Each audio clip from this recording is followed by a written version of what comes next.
And so for today's toolbox talk, I'm going to go over electrical safety and more specifically, electrical safety in a assisted living facility. Um, I'm safety intern and I'm just currently going over some of the key electrical fire safety tips that may go a long way in protecting not just only the residents, but the home and the building um, in its entirety. Uh, I was previously a dietary staff member at an assisted living facility, and firsthand I've seen some of the limitations that these residents have in both electrical and appliance safety. These folks kind of range between the 60s and 70s years of age, so they may not be as well informed about these general safety tips, or in some cases, they may also forget about the importance of these. Assisted living residents aren't just tenants or neighbors, it's a community and we must look to each other for support. And that goes extending on to not just the residents themselves, but administration, the director of the building, and the staff members as well. About 45,000 home electrical fires happen every year, and the way that assisted living is laid out, it's mostly just an apartment complex with folks of a greater age. It's not too far off from what your typical home setting may be like. Um, Electrical fire deaths peak between midnight and 6 a.m. So the importance of having an alarm and sprinkler systems goes a long way, as fires aren't just the one where we have to take into consideration. We also have to take into consideration the smoke generated by the fire. There's plenty of instances where smoke has traveled into other bedrooms and some residents may need assistance in moving or they may just be asleep altogether. During December to March are the peak months for electrical fires, mostly due to space heaters, electrical blankets, or any sort of appliance that's used to generate heat at the house. Now, at the administrative level, safety is a priority, and it should not just be solely focused in on the expense side. Making sure that a certified electrician installs ground fault circuit interrupters and um, inspect the outlets and inspect the whole layout of how the intended use for this outlets may be. It may stem from general appliances from a microwave to a refrigerator, or in special cases, a ventilator or any other sort of medical equipment that the residents may need. Now, we can't just simply rely on these GFCIs to set off and prevent any sort of shock hazard or any sort of overloading. There has to be an additional layer into these, and a sprinkler system will go a long way into making sure that the fire not only um, confines itself within the place of origin, but also prevent any additional smoke from being generated and bleeding into some of the other units. Now, some of the key things that residents and staff should be trained on is the acronyms O and RACE. The acronym O I put together and it stands for overloaded power strips, worn or outdated appliances, and extension cords used as a permanent fixture.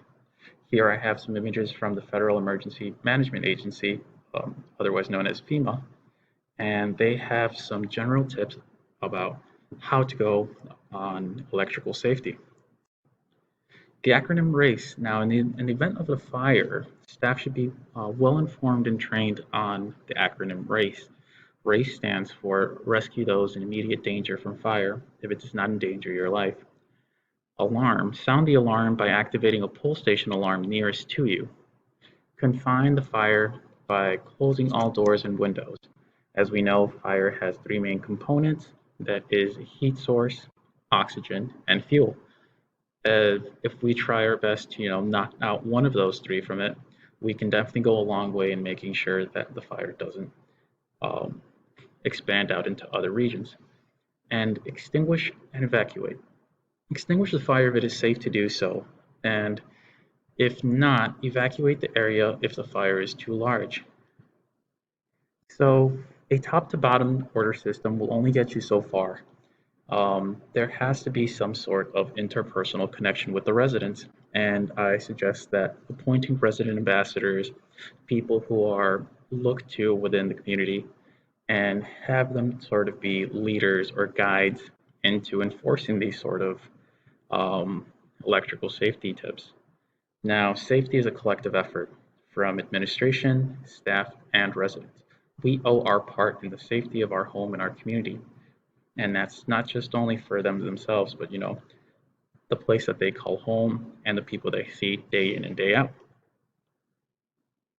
Strategically placing residents that may need assistance moving or may be hard of hearing on the first floor will go a long way. If this cannot be done, a well-detailed chart about where they may be is needed. So the main thing about appropriate fire safety is time. Reducing the time needed to find these residents of need and buying time with the use of ground fault circuit interrupters, fire alarm systems, or sprinkler systems, just to make sure that there's adequate amount of time to get the staff, get these residents, especially the ones that need assistance moving the most. And staff, um, your patience is a virtue and it is very well appreciated. You have to remember why your tenants are there.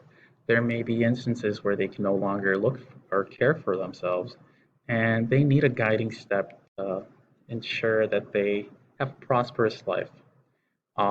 When doing a room sweep, look around for their commitment to safety, keep the acronym O in mind, and when there's an instance of non-compliance, it's key to not be scolding them or talk down to them. The main part of this is collaboration and support. If there isn't a commitment from the residents, or if they see that if they do not comply, they get scolded or reprimanded anyway, it can definitely tarnish the goal of this campaign. Now, for now to see how this is well effective, the ground fault circuit interrupters often shut down if overloaded, and with how some of these residents may not be too well versed in electrical or appliance safety, taking into account how many times they're asking why their appliances may not be working, and going in and checking the room to see a overloaded power strip or an extension cord plugged into a microwave or refrigerator can definitely be counted towards how effective the program may be. And also take into mind when doing a room sweep, this electrical burning smell in the units. If something like that occurs, take the proper steps to inform the residents why that's not acceptable, why, they have to think about alternative options as to how they plug in their appliances. And as a preemptive precaution, a checklist of personal appliances that they bring and the condition that they're in will go a long way. This could prevent, appliances with frayed cables or outdated appliances that no longer support how like lamps. They may not be able to support the current bulbs and the wattage needed to make them go, and the number of appliances they bring in, especially those that have medical equipment that they need to bring on board. And as always, don't be afraid to reach me out via email, castillojm@uww.edu. Always happy to answer any more questions, and I hope you folks have a wonderful day.